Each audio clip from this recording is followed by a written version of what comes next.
അതുപോലെ പയ്യന്നൂരിൽ CPM ജില്ലാ കമ്മിറ്റി അംഗം MLA-ക്കെതിരായി ഗുരുതരമായ ആരോപണം. ഇത് ആദ്യത്തെ ആരോപണമല്ല.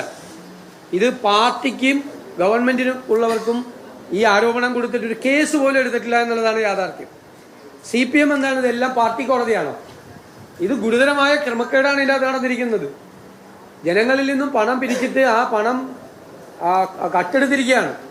ആരോപണം ഉന്നയിച്ചിരിക്കുന്നത് പ്രതിപക്ഷമല്ല, അവിടുത്തെ ഏരിയ സെക്രട്ടറി ആയിരുന്ന ഇപ്പോഴത്തെ ജില്ലാ കമ്മിറ്റി അംഗമായ ആൾ തെളിവുകൾ സഹിതം റെസീറ്റിന്റെ കാരണങ്ങൾ സമിതം വളരെ ഗുരുതരമായ ഒരു ആരോപണം ഉന്നയിച്ചിട്ടും ഈ പ്രതിയെ രക്ഷിക്കാനുള്ള ശ്രമമാണ് നടത്തുന്നത്. പാർട്ടി തന്നെ അന്വേഷിച്ച് കേസ് ഒതുക്കി തീർക്കുകയാണ്. അത് പോലീസിലേക്ക് പാർട്ടി നേതാക്കന്മാർക്ക് ഈ രക്തസാക്ഷിയുടെ പേരിൽ പണം പിരിച്ചത് അവരുടെ ശ്രദ്ധയിൽപ്പെട്ടിട്ട് അവർ പോലീസിനെ അറിയിച്ചില്ല എന്ന് പറയുന്നത് ഗുരുതരമായ ക്രിമിനൽ കുറ്റമാണ്. ഒരു ക്രൈം നടന്നു എന്ന് പറഞ്ഞിട്ട് അത് പോലീസിനെ അറിയിക്കാതിരിക്കുന്നത് ഗുരുതരമായ ക്രിമിനൽ കുറ്റമാണ്. വയനാട് പുനരധിവാസവുമായി ബന്ധപ്പെട്ട് 3 മാസം സ്ഥലമെടുക്കാൻ വൈകിയതിന്റെ പേരിൽ കോൺഗ്രസിനെ അധിക്ഷേപിച്ച ആളുകളാണ്. വയനാട്ടിൽ തന്നെ ബ്രഹ്മഗിരിയിൽ സൊസൈറ്റിയിൽ കോടിക്കണക്കിന് രൂപയാണ് പാർട്ടിക്കാർ ഉൾപ്പെടെയുള്ള ആളുകളുടെ പാർട്ടി നേതാക്കന്മാർ കൊള്ളയടിച്ചിരിക്കുന്നത്.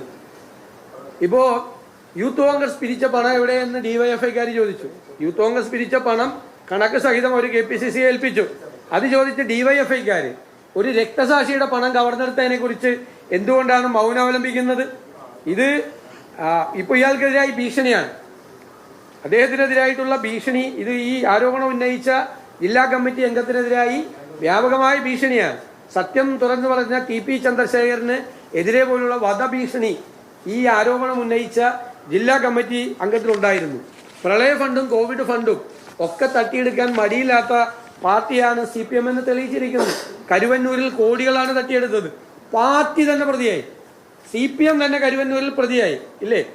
അതുപോലെ വയനാട് ബ്രഹ്മഗിരിയിൽ ഉൾപ്പെടെയുള്ള ഒരുപാട് സ്ഥലങ്ങളിൽ വ്യാപകമായ അതിശയമാണ് പാർട്ടിയെക്കുറിച്ച് വരുന്നത്.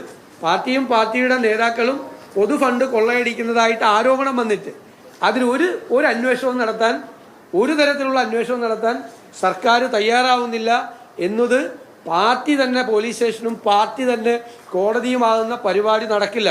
അതുകൊണ്ട് ഇത്തരം കാര്യങ്ങളിൽ നിയമപരമായി ചെയ്യേണ്ട നടപടികൾ സ്വീകരിക്കണം എന്ന് ഞങ്ങൾ ശക്തിയായി ആവശ്യപ്പെടും.